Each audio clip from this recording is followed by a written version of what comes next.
Halo semuanya, kembali lagi bersama saya Francisca Lucy.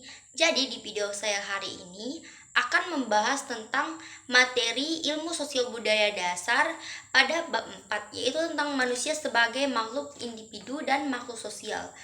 A. Individu dan masyarakat.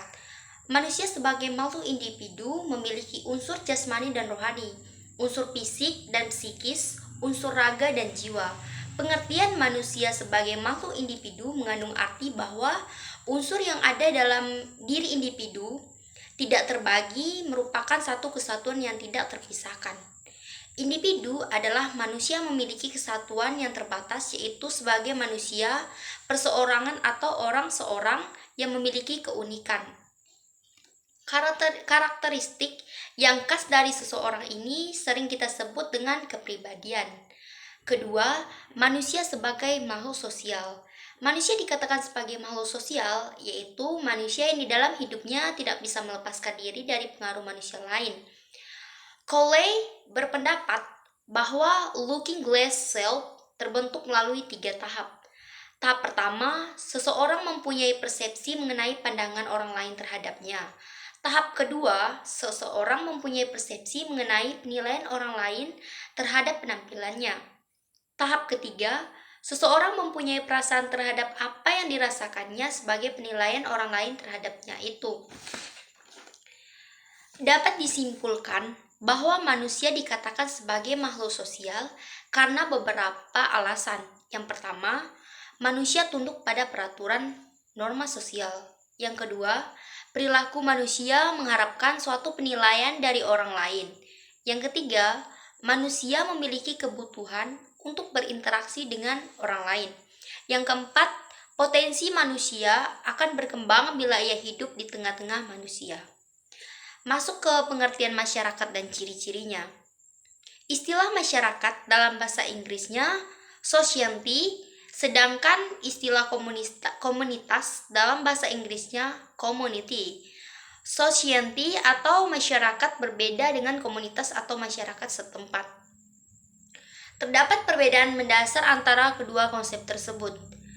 Beberapa definisi mengenai masyarakat yaitu ciri atau unsur masyarakat menurut Craig, yaitu kumpulan orang sudah terbentuk dengan lama, sudah memiliki sistem sosial atau struktur sosial tersendiri. Unsur masyarakat menurut Crunchfield dan Balancey. Yang pertama itu kolektivitas interaksi manusia yang terorganisasi. Yang kedua itu kegiatannya interaksi manusia yang terorganisasi. Lalu unsur masyarakat menurut Fairchild et al. Yang pertama itu kelompok manusia, yang kedua adanya keterpaduan atau kesatuan diri berlandaskan kepentingan utama, yang ketiga adanya pertahanan dan kekekalan diri. Lalu ada unsur atau ciri masyarakat menurut konsep Horton dan Hunt. Yang pertama itu kelompok manusia, yang kedua sedikit banyak memiliki kebebasan dan bersifat kekal, yang ketiga memiliki kebudayaan. Masuk ke pengertian masyarakat setempat atau komunitas dan ciri-cirinya. Masyarakat setempat adalah suatu wilayah kehidupan sosial yang ditandai oleh suatu derajat hubungan sosial yang tertentu.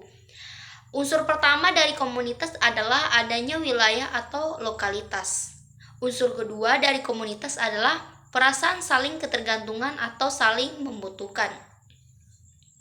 Perasaan bersama antara anggota masyarakat setempat tersebut disebut dengan community sentiment dan memiliki unsur.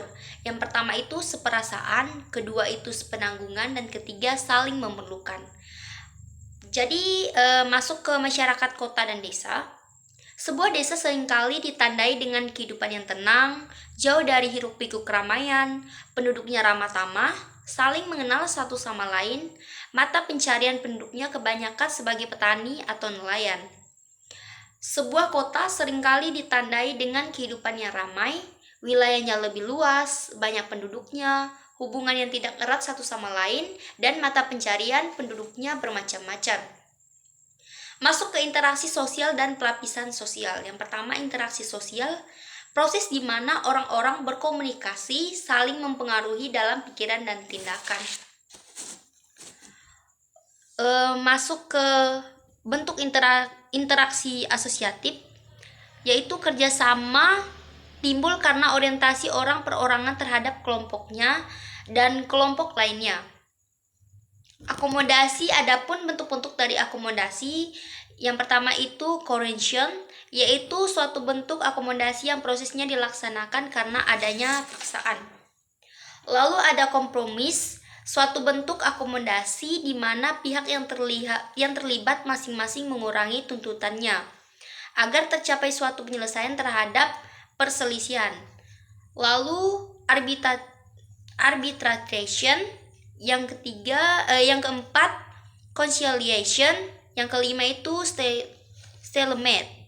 Lalu bentuk interaksi disosiatif, yaitu persaingan atau competition.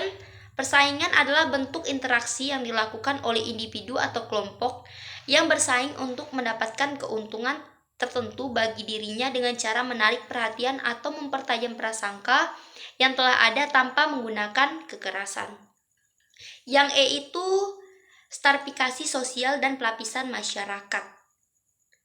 Setiap individu adalah anggota dari suatu kelompok, tetapi tidak setiap warga dari suatu masyarakat hanya menjadi anggota dari suatu masyarakat kelompok tertentu. Yang ketiga itu ada dimensi praktis.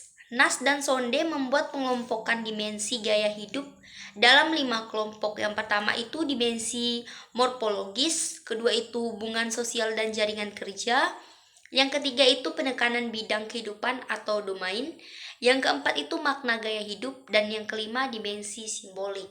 Nah, jadi sampai di sini yaitu tentang pembahasan pada bab 4, yaitu tentang manusia sebagai makhluk individu dan makhluk sosialnya. Ini adalah rangkuman yang saya tulis dari bab tersebut. Meskipun ada banyak kekurangan karena itu adalah sebuah rangkuman yang saya rangkum. Jadi sampai di sini dulu ya video saya. Dadah.